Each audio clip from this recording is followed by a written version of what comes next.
About a day or two as of the recording of this video, Luka Doncic will be entering his fourth postseason in 6 years, and after missing out on last year's playoffs, you best expect that he is better and hungrier than ever. In this video, we're going to take a closer look at how good Luka Doncic is in the playoffs, how are his numbers in comparison to the regular season, and playoff moments that will leave you wanting more of Luka Magic. Luka Doncic heading into the playoffs is number 1 in scoring, becoming the youngest player since Kevin Durant to become a scoring champ. He is also 15th in rebounding, but is number 1 amongst guards. He is number 2 in the league in assists, and is number 2 in 3-point attempts per game, shooting 38.7%, which is his best so far in his illustrious career. And with these numbers, I think it's only fair to drop him below the top 100 in the MVP race. Joking aside, we can all agree that Luka is putting a masterclass of a performance in the regular season, no doubt. But as great as he is there, he is even better in the playoffs. Speaking of which, we can't mention how great Luka Doncic is in the postseason without mentioning the Clippers, so expect that you'll hear them a lot in this video. In the bubble era, 5 years ago, Luka entered his first playoff matchup against the Clippers, and all eyes were on the 21-year-old phenomenon on how well he would answer to two of the league's best perimeter defenders in Kawhi Leonard and Paul George. And well, I guess it's just best to see it for yourself. Up by 1. Doncic nails the three-pointer. Good Doncic now 11 points and 3 assists, getting help. Doncic kicks it out, finds Seth Curry. That's good. Doncic fakes, leans in, bang shot is good. 38 points for Doncic. Luka Doncic answered with 42 points, which is the most points ever scored in a playoff debut. Along with 42 points, Luka also added 7 rebounds, 9 assists, shooting 62% from the field, 33% from 3, and 93% from the line on 15 attempts, missing only 1 shot. But despite that incredible performance by Luka, he was unable to give the Mavericks the win over the Clippers, with the final score being 110-118. During this game as well, Luka suffered an injury in his left ankle, but decided to brush it off. However, what he didn't know is that this same injury would later be taken advantage of by someone who has a very punchable face. So be sure to stick around to guess who it is, even though I think you could have a good guess right about now. Moving on though, in Game 2, the Mavericks would then get the dub with Luka pouring in 28 points, 7 rebounds, and 8 assists. Then, in Game 3, Luka would then get a triple-double of 13 points, 10 rebounds, and 10 assists, making him the 3rd youngest player to ever get a triple-double. However, in the 3rd quarter of that game, Marcus Morris stepped on Luka's injured ankle that later on would collide with Kawhi Leonard, causing Luka to be ruled out in the remaining minutes of the 3rd. He came back for the start of the 4th, but felt that the ankle sprain is bothering him too much, that he had to sit out, with him watching the Clippers take the win. Heading into Game 4, not 100%, and with his co-star Kristaps Porzingis out with an injury of his own, all odds are in favor of the Clippers, but then something happened. Clippers by 8. We're midway through the first. Nice feed inside. Yeah. Because when Patrick Beverley comes back as Doncic hasn't scored a heck of a lot. Drives, gets inside, right on cue, count it, and the foul. An undermanned Mavericks team trying to battle without their second leading scorer. Doncic and the foul. To go down to the G League, he said it was very humbling experience. Oh, nice Euro step from Doncic. Better than anybody in uniform. Doncic goes hard, kicks it out. Hardaway corner 3, puts it in. Doncic drive, falling away, up and in. Doncic pulls back, three-pointer, bang! Long three-pointer, puts it in. Luka Doncic from way downtown. Pulls it back up top, Kleba, now back to Doncic. Gets in the paint, drives it more, steps back and banks it home to tie it again. I like this matchup about Luka. Could use that strength. Spins on Jackson, layup, it's good. 40-point triple-double, and the Mavericks are up 2. Luka would then rally the Mavericks to a close game, and in the remaining seconds of the 4th quarter, Luka decided that it's time to show off his magic. Back to Doncic. Doncic pulls up, three-pointer. Luka, with all the odds stacked against him, won the game with a buzzer-beating step-back 3 that Paul Pierce claims that he made famous. goodness. I almost want y'all to stop So the you film. created the step back? No, I just made it famous. Luka Doncic ended that game with an impressive 43-point triple-double, shooting 58% from the field and 40% from three. The next two games, the Mavs would then go on to lose to the Clippers, despite Luka's heroics in both games 5 and 6. But despite losing the series, from that point on, everyone knew that Luka Doncic was born for the big stage, as Luka averaged these numbers from that series alone in comparison to the regular season. Besides free throws, every statistical category improved, as he averaged 31 points, 10 rebounds, 9 assists, a steal, and half a block per game. His efficiency also drastically increased, with 50% shooting from the field and 36% from three. Moving on to next season, Luka and the Mavs would then face yet again a familiar foe in the Los Angeles Clippers, in what could argue one of the weirdest series in recent playoff history. Later on, you'll get the gist of what I'm trying to say here. In this series, Luka and every Mavs fan rejoiced, knowing that they have a fully healthy Porzingis, and because of that advantage, this could possibly be their time for retribution for last year's playoffs, as in Game 1 and 2, the Mavericks would take both home games away from the Clippers, with Luka Doncic yet again showing what he's made of. Doncic puts it on the floor, gets into the paint, working on Zubats, fall away. Clock at 7. Luka spinning, fall away off 1 foot, good! 4 rebounds in his second postseason, 22 years old, first team All-NBA a year ago. 18 points for Doncic. He'll try another 3. Good again! For them on the defensive end as well as stretching the floor offensively. Luka off 1 foot. It goes against Zubats. 24 for Doncic. Step back, going right down the lane and attacking Porzingis. The Clippers obviously feel they have. Man, that was bone chilling. Luka's got a pass to the basket. All the way to the hole. Wait a minute. So, but he has to take that challenge basically on a position. Up against Patrick Beverly. Now the big one. Morris on Luka. Deep and gets it anyway. Defense. They're chanting defense here. What? Luka all the way. Sends it to the line. Looks for the three-point play. Created a shot for his teammate. Gonna be Luka. Gets the deep triple again. 6 for Dallas. Now Luka waiting for the Willie Cauley-Stein pick, and he's got a half hour to take that. Gets the triple. The two best on the floor against each other on the fall away. The rainbow. Just get a chance. You're going to like him. The more and more you see him, the more you're going to like him.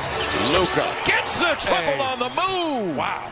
The Dom put up 31 points, 10 rebounds, and 11 assists in Game 1, and 39 points, 7 rebounds, and 7 assists in Game 2, as the Mavericks would take a 2-0 lead against the Clippers. The next two games, however, it's a different kind of story. The Mavs would lose in both of their home court games, with Luka having an odd yet great Game 3, with him accumulating 44 points, 9 rebounds, 9 assists, with 54% shooting, both from the field, from 3, and weirdly from the free throw line as well. As a result, Luka became the first ever Slovenian NBA player in a Dallas Mavericks uniform to have a 54-54-54 shooting splits. Moving on to Game 4, Luka played horribly, as he only accumulated 19 points, 6 rebounds, and 6 assists, on terrible efficiency. But in Game 5, he would bounce back with a win in the Clippers' home court, scoring 42 points, grabbing 8 rebounds, dishing out 14 assists, and shooting 46% from the field, 50% from 3, and 67% from the charity stripe. In Game 6, Luka would score 29 points, 8 rebounds, 14 assists, and 4 steals. However, despite his performance, the Mavs would lose yet again in their home court, making home court advantage somehow eventually useless in these series, till Game 7. With the Clippers finally winning home court, Luka decided to have himself a game if he's going to go out either way. He ended the game with a stat line of 46 points, 7 rebounds, and 14 assists. As expected of Luka, he would outperform his regular season counterpart again, besides free throws of course. Luka needs to work a little bit more on that end. He ended the series with 8 more points per game, the same amount of rebounds per game, 1 more assist per game, the same amount of steals and blocks, but with better efficiency, especially on the 3. But as impressive as these performances are from Luka in the postseason, his co-star Kristaps Porzingis isn't feeling Luka's magic, as after the 2021 playoffs, KP can't help but feel like an afterthought, and was frustrated that he barely got any touches, due to Luka hogging the ball all game. We would later get confirmation on this, as in 2023 in a podcast with JJ Redick, KP admitted that he and Luka were both immature.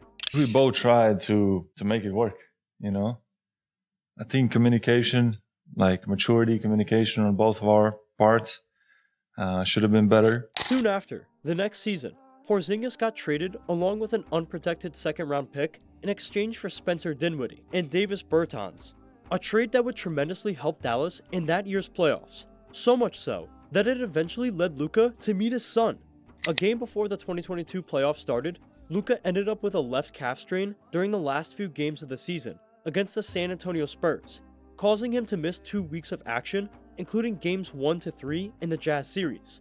But luckily for Luka, the Mavericks, mainly Jalen Brunson and Spencer Dinwiddie, made sure to make the games as competitive as possible, giving Dallas a 2-1 lead while he was gone. And when Luka eventually came back to the lineup, he put up some solid numbers in his return, putting up 30 points, 10 rebounds, and 4 assists on solid efficiency. And in the next 2 games, they've sent the Jazz home with Luka doing his thing. On the drive, it's Luka, and he leaves it for Powell. First play of the series for the Utah Jazz. Now here is Luka, guarded by Bogdanovic, and hello, Linda. Luka against Bogdanovic. Bogdanovic trying to stay in front. Luka is fouled, and he tosses it in. Luka driving against Gobert, takes it inside, and finally draws a foul.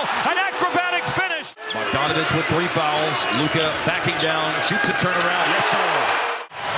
Right in the passing lane. He had a floater, too. Left wing, Luka! To still catch it, despite the deflection. Blocked three-pointer. Clarkson and tipped in the corner, and it's blocked by Luka. Wow. And then Luka at the other end. Defense turns to offense. Doncic got the body bump and gets it to go. Gomez, 2-on-1 developing. He's going to do it himself. Blocked by Doncic! With Bogdanovic.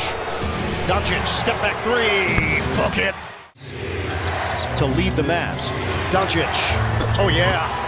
Luka adding 33 points, 13 rebounds, and 5 assists in Game 5, and a near triple-double of 24 points, 9 rebounds, 8 assists, along with 2 steals and 2 blocks in Game 6. After the Jazz series, boy oh boy, this is where the fun begins.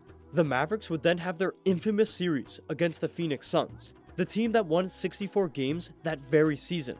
In Game 1, Luka put up 45 points, 12 rebounds, and 8 assists, shooting 50% from the floor, 36% from 3, and 78% from the charity stripe. But despite these numbers, it wasn't enough to eventually get the win over the Suns. Same thing goes in Game 2, in a blowout win by the Suns. Luka put up great numbers yet again, with 35 points, 5 rebounds, 7 assists, on 59, 50, 80 splits. Things aren't beginning to look good for the Mavs so far in the series, but that would all change in Games 3 and 4 when they won home court. Luka managed to tone his game down a little bit from those 2 wins with a near 26-point triple-double in Game 3 and a 26-point, 7 rebounds, and 11 assist night in Game 4. But in Game 5, the Mavs would again lose to the Suns with Luka putting up a 28-point triple-double along with 3 steals. And at one point during that game, Devin Booker decided to do this.